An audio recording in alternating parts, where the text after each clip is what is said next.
Hello বন্ধুরা, আমরা চলে এসেছি নতুন আরেকটা ভিডিও নিয়ে। আমি সিদ্ধার্থ। তো বন্ধুরা, আপনারা কেমন আছেন? আশা করছি আপনারা খুব খুব খুব ভালো আছেন। আমি রিনি আর আপনারা দেখছেন ইন্ডিয়ান কাপল রিয়াকশন প্রো। আর আজকে আমরা যে ভিডিওটা দেখব, ভিডিওটা হচ্ছে ইহুদিদের নিয়ে, এবং আমরা জানবো কেন ইহুদিরা একটি অভিশপ্ত জাতি। তো আশা করছি ভিডিওটা প্রচন্ড ইন্টারেস্টিং হবে। আর বন্ধুরা, অরিজিনাল ক্রিয়েটরের লিঙ্ক পেয়ে যাবেন ডেসক্রিপশনে। অরিজিনাল ক্রিয়েটরকে নিশ্চয়ই সাবস্ক্রাইব করবেন। আমাদের চ্যানেলে যদি সাবস্ক্রাইব না করে থাকেন তাহলে প্লিজ প্লিজ প্লিজ সাবস্ক্রাইব করুন আর অনেক অনেক করে শেয়ার করুন। ভিডিওটা যদি আপনাদের ভালো লেগে থাকে একটা লাইক তো নিশ্চয়ই করবেন। ভালো লাগুক খারাপ লাগুক, যে কোনো মতামত কমেন্ট বক্সে নিশ্চয়ই জানাবেন। তাই একদম সময় নষ্ট না করে আমরা সোজা চলে যাব ভিডিওতে। হ্যাঁ, তো শেষ অবধি আপনারা ভিডিওটা দেখবেন। So let's start. Okay. Audio Jungle.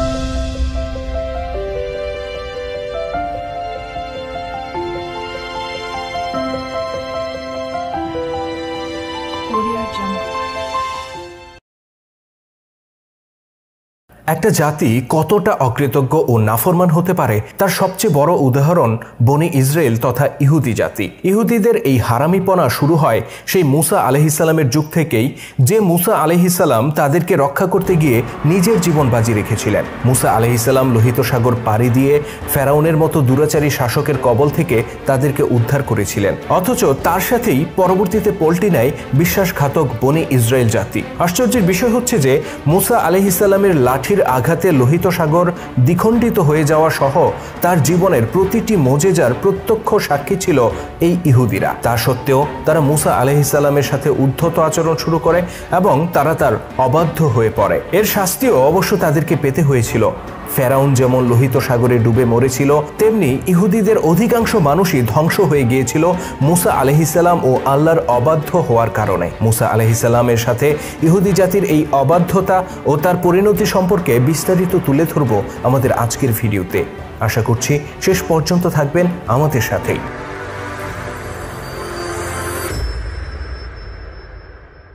শত শত বছর ধরে ফেরাউনের নির্যাতনে ইহুদিদের অবস্থা যখন শোচনীয়, তখন তারা দিনরাত প্রার্থনা করত যেন তাদের কাছে একজন নবী আসেন যিনি তাদেরকে উদ্ধার করবেন। তাদের এই প্রার্থনার বদৌলতে আল্লাহ তাআলা শেষ পর্যন্ত নবী মুসা আলাইহিসসালামকে পাঠান। কিন্তু দেখা গেল বনি ইসরায়েলিরা ফেরাউনের দাসত্ব থেকে মুক্ত হওয়ার পরপরই মুসা আলাইহিসসালামের সাথে অবাধ্যতা দেখাতে শুরু করে। অবশ্য তাদের এই অবাধ্যতা শুরু হয় ফেরাউনের হাত থেকে পুরোপুরি উদ্ধার হওয়ার আগ থেকেই। তাদেরকে নিয়ে মুসা আলাইহিসসালাম যখন লোহিত সাগরের পাড়ে এসে দাঁড়ান, তখন তাদের সামনে ছিল বিস্তৃত লোহিত সাগর আর পেছনে ফেরাউনের বাহিনী। অবস্থা বেগতিক দেখে এ সময় ইহুদিরা মুসা আলাইহিসসালামকে দোষারোপ করতে শুরু করে। তারা বলে, হে মুসা, ফেরাউন আমাদের উপর অত্যাচার করত, এটা ঠিক, কিন্তু এত নির্যাতনের মাঝেও অন্তত প্রাণটা তো বেঁচে ছিল।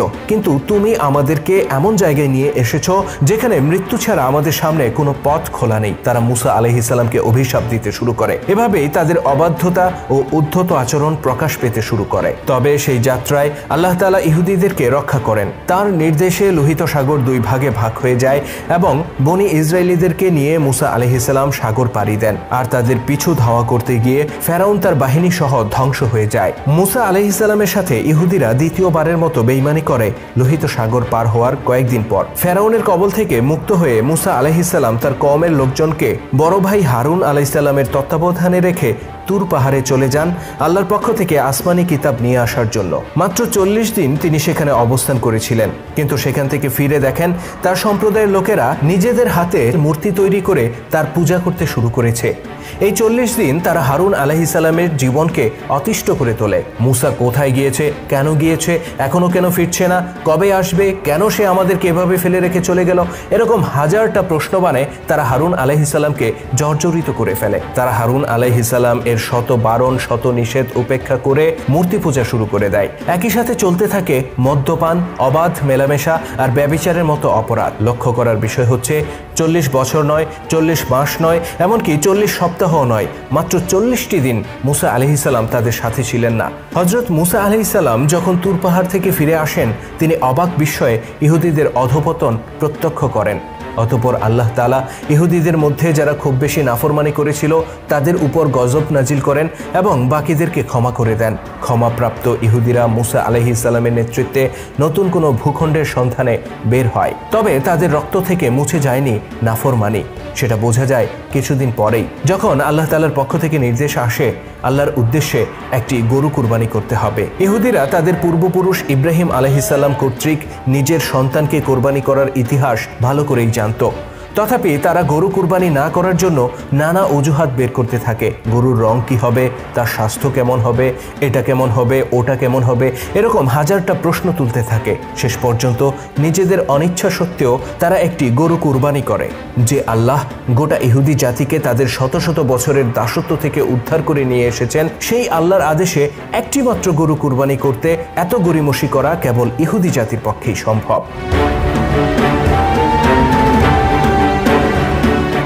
ইহুদিদেরকে ফেরাউনের কবল থেকে উদ্ধার করে মুসা আলাইহিস সালাম মিশর ছেড়ে বের হয়েছিলেন, কিন্তু তিনি তাদেরকে নিয়ে কোথায় যাবেন এই ব্যাপারটা তখনও নিশ্চিত ছিল না। বনি ইসরায়েলিদেরকে নিয়ে মুসা আলাইহিস সালাম কিছুদিন উদ্দেশ্যহীনভাবে ঘুরে বেড়ান, কিন্তু একসময় ইসরায়েলিরা ক্ষিপ্ত হয়ে ওঠে আর মুসা আলাইহিস সালামকে বলে, এরকম ভূমিহীন অবস্থায় আমরা আর কতদিন থাকবো?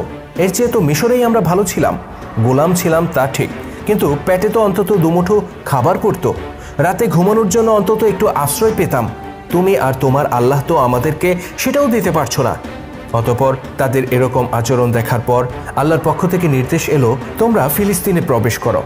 ইহুদিরা তখন বলল, সেখানে তো অনেক শক্তিশালী কয়েকটি গোত্র বসবাস করে, তারা আমাদেরকে সেখানে ঢুকতে দেবে না। আল্লাহ পাক নির্দেশ দেন, তোমরা তাদের সাথে যুদ্ধ করো, তারা যতই শক্তিশালী হোক আমি তোমাদেরকেই বিজয়ী করব।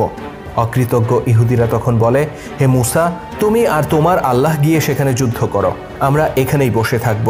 আগে তোমরা যুদ্ধ করে শহর খালি করো, তারপর আমরা সেখানে প্রবেশ করব। বনি ইসরায়েলিদের এরকম নাফরমানিমূলক কথা ও অধ্যত্বের কারণে আল্লাহ তাআলা তাদের উপর 40 বছরের জন্য অভিশাপ নাজিল করেন। তিনি জানিয়ে দেন, আগামী 40 বছর তোমরা পৃথিবীর কোনো জায়গায় কোনো আশ্রয় পাবে না। এই অবস্থায় শুধুমাত্র ভাই হারুন তথা নিজের পরিবার এবং ইউশা ও কাবুত নামে দুজন ইমানদার শিষ্য মুসা আলাইহিস সালামের সাথে থেকে যান। বাকি গোটা ইহুদি জাতিটাই মুসা আলাইহিস সালামকে ত্যাগ করে। তারা সেই মিশরের দিকে ফিরতি যাত্রা শুরু করে, যে মিশর থেকে তারা অল্প কিছুদিন আগে পালিয়ে এসেছিল। কিন্তু আল্লাহ তাআলার পরিকল্পনা ছিল ভিন্ন। তিনি আগেই বলে দিয়েছেন, পৃথিবীর কোনো জনপদেই এই ইহুদিদের আশ্রয় মিলবে না। এর প্রমাণ তারা পরদিন থেকেই পেতে শুরু করলো। তারা মিশর অভিমুখে যাত্রা করলে দিন ভর চলার পর সন্ধ্যায় তারা ঘুমিয়ে পড়ত। পরদিন সকালে ঘুম থেকে উঠে দেখত আগের দিন তারা যেখান থেকে যাত্রা শুরু করেছে আজকেও সেখানে রয়ে গেছে। জায়গাটির নাম ছিল তিহ প্রান্তর। এভাবে বহুদিন বহু রাত হেঁটেও তারা তিহ প্রান্তর অতিক্রম করতে পারে না, তারা সেখানেই আটকে যায়। এভাবে মরুভূমির বুকে খাবারহীন পানিহীন অবস্থায় একে একে মরতে শুরু করে মালাউন বনি ইসরায়েল জাতি।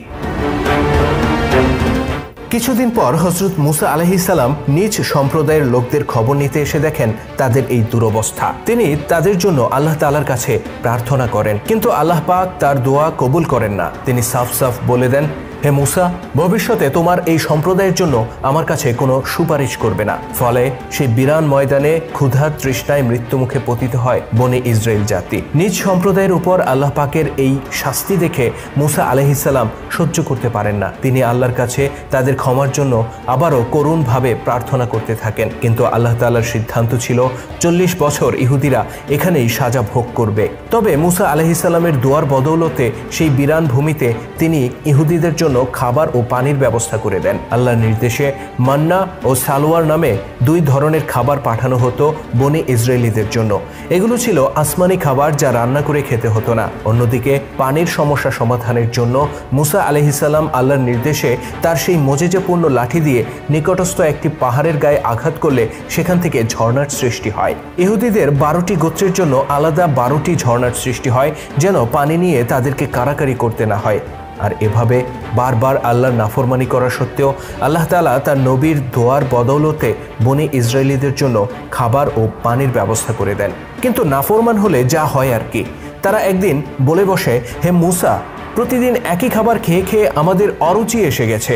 আমরা মাটি থেকে খাবার উৎপন্ন করে খেতে চাই। তাদের এমন খায়েশের কথা শুনে আল্লাহ তাআলা বলেন, হে মুসা, তাদেরকে বলে দাও কোনো জনপদে গিয়ে নিজেদের খাবারের ব্যবস্থা যেন নিজেরাই করে নেয়। অতঃপর আসমানি খাবারের ব্যবস্থা বন্ধ হয়ে যায়। ইহুদিরা রওনা হয় নিকটবর্তী কোনো শহরের উদ্দেশ্যে, কিন্তু মনে রাখতে হবে 40 বছর তখনও পূর্ণ হয়নি। তারা শত চেষ্টা করেও তিহ প্রান্তর ত্যাগ করতে পারে না। ফলে আবারও অনাহারে তারা মরতে শুরু করে। এবার আল্লাহ পাক তাদের প্রতি কোনো করুণা দেখান না। মুসা আলাইহিস সালামের নেতৃত্বে ইহুদিদের যে প্রজন্ম মিশর ছেড়েছিল তাদের প্রত্যেকের মৃত্যু হয় এই তিহ প্রান্তরে। দুঃখজনক বিষয় হচ্ছে এই অভিশপ্ত 40 বছর পূর্ণ হওয়ার আগেই আল্লাহ নবী মুসা আলাইহিস সালাম ও হারুন আলাইহিস সালামও ইন্তেকাল করেন। এত কষ্ট করে জীবনের ঝুঁকি নিয়ে যে মানুষগুলোকে ফেরাউনের হাত থেকে তারা উদ্ধার করেছিলেন, সেই মানুষগুলোকে সুন্দর কোনো ভূখণ্ডে তারা রেখে যেতে পারেননি তাদের নাফরমানির কারণে। তবে 40 বছর পূর্ণ হওয়ার পর মুসা আলাইহিস সালামের একান্ত অনুগত শিষ্য ইউশার নেতৃত্বে বনি ইসরায়েলের পরবর্তী প্রজন্ম ফিলিস্তিনে প্রবেশ করার সুযোগ পায়। এই প্রজন্মের জন্ম হয়েছিল লোহিত সাগর পার হওয়ার পরে। তবে তাদের মধ্য থেকেও নাফরমানির রক্ত মুছে যায়নি। পরবর্তীতেও তারা বারবার আল্লাহর সাথে নাফরমানি করে। এ ব্যাপারে আমরা আলোচনা করব পরবর্তী কোনো পর্বে। আপলোড। প্রচন্ড সুন্দর ভিডিও এবং প্রচন্ড শিক্ষণীয় একটা ভিডিও। আমরা জানতে পারলাম বনি ইসরাইল বা ইহুদিদের অভিশপ্ত জাতি কেন বলা হয়। তাদের যে ব্যবহারটা ছিল তাদেরই নবীর প্রতি, তাদের আল্লাহর প্রতি, তারা যে বারবার নাফরমানি করে গেছে, সেই সুন্দরভাবে ইতিহাসটা এখানে বলা হয়েছে। ভিডিওটার খালি একটা জায়গা আমার খারাপ লেগেছে, কিছু কিছু জায়গায় কিছু ভাষা ব্যবহার করা হয়েছে যেটা হয়তো সেই ভাষাগুলো ব্যবহার না করলেই ভালো হতো। কারণ ভাষারও একটা শোভনতা আছে, যে জিনিসটা হয়তো ভিডিওটাতে পাইনি। কিছু কিছু জায়গায় ভাষার ব্যবহারটা ঠিক মতো লাগেনি, কিন্তু বাদ বাকি খুব সুন্দরভাবে ইতিহাসটা জানানো হয়েছে। আশা করি ভিডিওটা আপনাদের প্রচন্ড ভালো লেগেছে। ভিডিওটা যদি আপনাদের ভালো লেগে থাকে তা লাইক তো নিশ্চয়ই করবেন।